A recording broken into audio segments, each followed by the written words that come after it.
Oda frappe fort avec ce chapitre 988 de One Piece qui sonne comme une vraie déclaration d'amour aux Mugiwara. Les membres de l'équipage qui n'ont eu jusque-là que peu d'espace pour briller démontrent leur utilité et leur capacité à protéger leur capitaine. Mais vous allez voir qu'en plus de ça, un power-up secret pourrait être en train de se dévoiler sous nos yeux et ce détail pourrait se cacher dans la fameuse case entre Franky et Big Mom.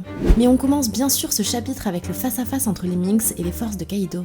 Je dois vous avouer que j'ai une petite déception concernant Kaido. On s'attendait tous à le voir déchaîner sa puissance face aux Minks et nous faire comprendre pourquoi il est l'homme à la tête des forces d'Onigashima. Le fait que Jack et le reste de ses troupes s'interposent enlève un peu au caractère épique de la scène et j'aurais préféré qu'il reste en bas. Ceci dit, il y a une logique derrière tout ça puisque les Minks et plus précisément les deux leaders ont un compte à régler avec Jack.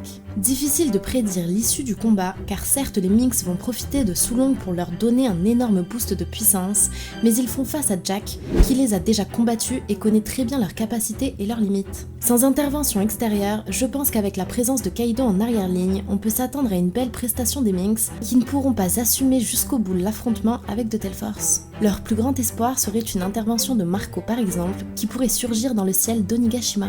Sanji fait enfin son comeback digne de ce nom et prouve qu'au-delà d'être un cuisinier, c'est aussi un pirate à la hauteur du Nouveau Monde. Nous étions nombreux à être déçus du traitement de Sanji sur les derniers arcs, et ceux qui le défendaient invoquaient son statut de cuisinier pour justifier qu'il ne soit pas tant décisif. À mes yeux, avant d'être cuisinier, navigateur ou encore musicien, les Mugiwara sont des pirates et doivent être prêts à combattre à un certain niveau. On ne peut pas résumer Sanji à un cuisinier, sinon il serait resté sur le Baratie et n'aurait jamais choisi la vie de pirate. Même si les combats sont loin d'être ce que je préfère dans One Piece, je trouve important que chaque Mugiwara ait un certain niveau pour pouvoir défendre leur capitaine sur les mers.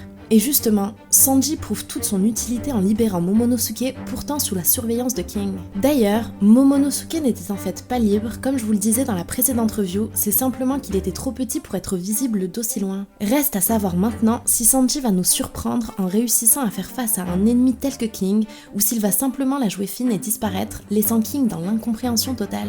À mon avis, King devrait finir par combattre un autre adversaire, mais tout est possible, et si Oda choisit de s'en tenir à ce duel, alors on pourrait quasiment croire à un retour du fameux Monster Trio. Je ne pense pas que ce sera le cas, mais j'ai hâte de voir si Sanji va nous surprendre dans le prochain chapitre. J'aimerais qu'on parle un petit peu de Big Mom, qui est un personnage avec lequel j'ai un énorme problème. J'ai beaucoup de mal à saisir le traitement que lui réserve Eiichiro Oda. Sa place dans l'arc Wano Kuni est encore floue, son utilité est largement discutable, et surtout, la grande majorité de ses apparitions sont catastrophiques. Soit Big Mom est tournée au ridicule via des gags, soit elle est simplement spectatrice de la scène en écoutant Kaido ou en hurlant sur les Mugiwara.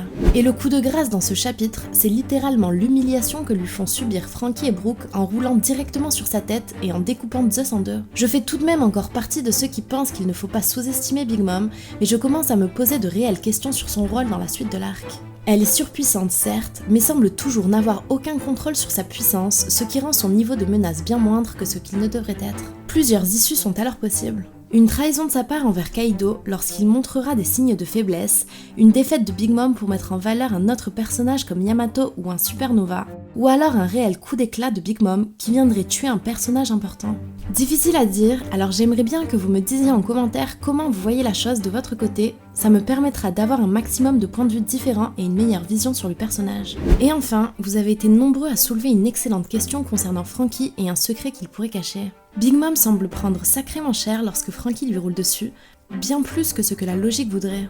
Certains parmi vous s'imaginent qu'il aurait pu faire usage du granit marin, qui est l'arme ultime contre les utilisateurs de fruits, pour améliorer tous ses gadgets et équipements. J'ai vraiment envie de croire à cette théorie qui proposerait un power-up vraiment intelligent pour Franky et le rendrait redoutable dans les chapitres à venir. Il faut savoir que Wano est la source du granit marin et qu'il n'y a pas de meilleur endroit si Oda choisit de donner cette direction à Franky. Il aurait pu apprendre à façonner le granit marin afin d'en tirer parti et ça pourrait donner des upgrades vraiment intéressants dans le futur, sur le Sunny notamment. Mention spéciale à la case sur Yamato qui parle de Momonosuke comme étant son fils. J'ai trouvé ça vraiment mignon, drôle et utile puisque ça continue de faire perdurer toute la thématique autour de la volonté d'Oden. Je pense vraiment que d'ici la fin de l'arc, on aura droit à des discussions et des interactions entre Momonosuke et Yamato et ça promet énormément.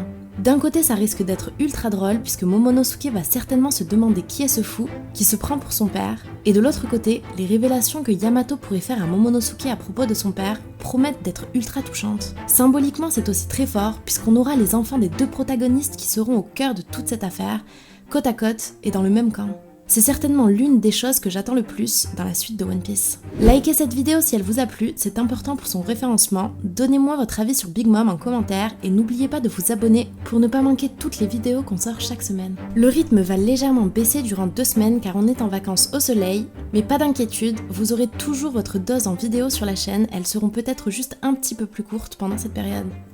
Passez un bon week-end, prenez soin de vous, quant à moi je vous donne rendez-vous très vite pour de nouvelles aventures et d'ici là, portez-vous bien. A bientôt sur le Blue Channel.